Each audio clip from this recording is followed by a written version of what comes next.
Assalamualaikum warahmatullahi wabarakatuh. Perkenalkan, nama saya Muhammad Rifaldi dengan NIM 210112124.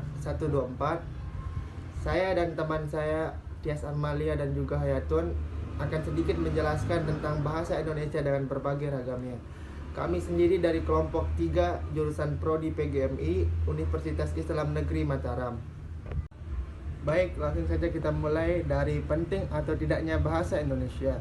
Sebuah bahasa penting atau tidak dapat dilihat dari 3 kriteria. Yang pertama, jumlah penuturnya, di mana negara kita Indonesia ini memiliki jumlah penduduk yang kurang lebih 265 juta orang. Yang kedua, luas persebarannya. Luas persebaran ini dimulai dari Sabang sampai Merauke. Bahkan di luar negeri seperti Brunei, Malaysia, Australia, Belanda, Rusia, dan Jepang, beberapa universitas di luar negeri membuka jurusan bahasa Indonesia. Dan yang ketiga, terpakainya bahasa itu dalam sarana ilmu, sastra, dan budaya. Yang selanjutnya ialah ragam bahasa Indonesia. 1. Ragam lisan dan tulis. Ragam lisan dan tulis berbeda. Perbedaannya ialah: 1. Ragam lisan menghendaki orang kedua, teman berbicara berada di depan pembicara, sedangkan ragam tulis tidak mengharuskan adanya teman bicara ada di depan. Yang kedua, dalam ragam lisan, unsur-unsur fungsi gramatikal seperti subjek, predikat, dan objek tidak selalu dinyatakan. Unsur-unsur tersebut juga dihilangkan. Hal ini disebabkan oleh bahasa yang digunakan. Dapat dibantu oleh gerak, mimik, pandangan, anggukan, atau intonasi. Yang ketiga, ragam lisan sangat terikat pada kondisi, situasi, ruang, dan waktu. Sedangkan ragam tulis tidak terikat oleh situasi, kondisi, ruang, dan waktu. Yang keempat, ragam lisan dipengaruhi oleh tinggi rendahnya dan panjang pendeknya suara. Sedangkan ragam tulis dilengkapi dengan tanda baca, huruf besar, dan huruf miring. Oke, baiklah, di sini saya akan melanjutkan materi dari teman saya yang sebelumnya. Nah, di sini saya akan membahas tentang ragam baku dan tidak baku. Nah, ciri-ciri bahasa baku di Indonesia yaitu: 1. Memiliki kaedah atau aturan yang mantap, bisa dikatakan stabil. Yang kedua, diterima dan digunakan oleh masyarakat pemakai. Pengajarkan yang mengajarkan, karena ada kata pengajar yang mengajar. Nah, sedangkan yang ketiga yaitu berkemampuan ilmiah. Yang dimaksud itu mampu mengungkapkan proses pemikiran yang kompleks seperti iftek.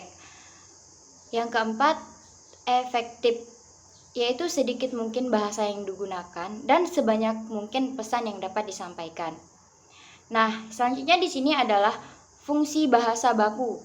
Nah, ada beberapa fungsi bahasa baku, diantaranya yaitu: 1. Fungsi kealatan atau instrumental, yang dimana hakikat bahasa sebagai alat komunikasi. Yang kedua adalah fungsi pemersatu, yaitu mengikat kebinekaan suku bangsa. Dan yang ketiga adalah fungsi penanda kepribadian, di mana fungsi penanda kepribadian ini menyatakan identitasnya sebagai orang Indonesia dan membedakannya dari bangsa-bangsa lainnya. Yang keempat, fungsi penambah wibawa, jika digunakan oleh kalangan masyarakat berpengaruh, jika dikaitkan juga dengan hasil teknologi yang modern dan unsur-unsur kebudayaan yang baru. Yang kelima, sebagai kerangka acuan atau frame of reference, tolak ukur yang disepakati bersama untuk menilai ketepatan penggunaan bahasa atau ragam bahasa. Juga berkaitan dengan penggunaan bahasa secara baik, yaitu penggunaan bahasa yang sesuai dengan situasinya. Nah, yang selanjutnya di sini adalah ragam baku tulis dan ragam baku lisan, di mana ragam baku tulis adalah ragam yang dapat dipakai dengan resmi dalam buku-buku pelajaran atau buku-buku ilmiah lainnya, atau mengacu pada EYD. Sedangkan ragam baku lisan adalah ragam yang dipakai dalam situasi resmi atau tidak dipengaruhi oleh logat atau dialek daerah lainnya. Saya akan melanjutkan penjelasan dari teman saya, yaitu ragam sosial dan ragam fungsional. Ragam sosial. Ragam sosial adalah ragam bahasa yang sebagian norma dan kaidahnya didasarkan atas kesepakatan bersama dalam lingkungan sosial yang lebih kecil dalam masyarakat.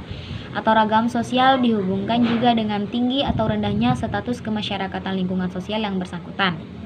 Ragam baku nasional merupakan ragam sosial yang tinggi, sedangkan ragam baku daerah merupakan ragam sosial yang rendah. Kemudian ragam fungsional. Ragam fungsional disebut juga ragam profesional adalah ragam bahasa yang dikaitkan dengan profesi, lembaga, lingkungan kerja atau kegiatan tertentu lainnya, atau ragam fungsional menjelma sebagai bahasa negara dan bahasa teknis keprofesian seperti bahasa dalam lingkungan keilmuan, teknologi, kedokteran, dan keagamaan.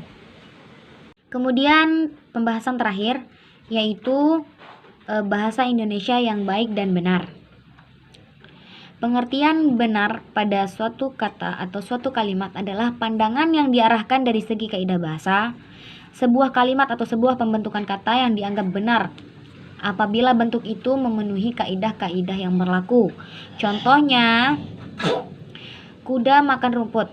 Benar, secara struktur terdiri atas SPO dan dapat juga dimengerti dari segi makna. Kalimat tersebut dapat dibandingkan dengan kalimat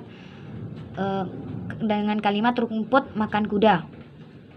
Benar dilihat dari struktur karena terdiri atas SP dan O. Akan tetapi dari segi makna, kalimat tersebut tidak mendukung makna yang baik. Aktivitas salah karena tidak memperlihatkan proses pembentukan yang benar menurut kaidah yang berlaku, yaitu tidak mengikuti kaidah penyerapan yang telah ditentukan.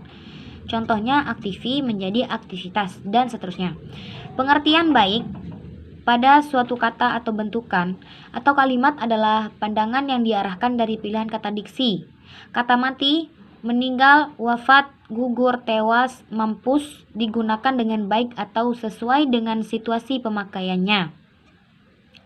Jadi bahasa yang benar adalah bahasa yang menerapkan kaidah dengan konsisten, sedangkan yang dimaksud dengan bahasa yang baik adalah bahasa yang mempunyai nilai rasa yang tepat dan sesuai dengan situasi pemakaiannya. Sekian dari saya kembalikan ke moderator.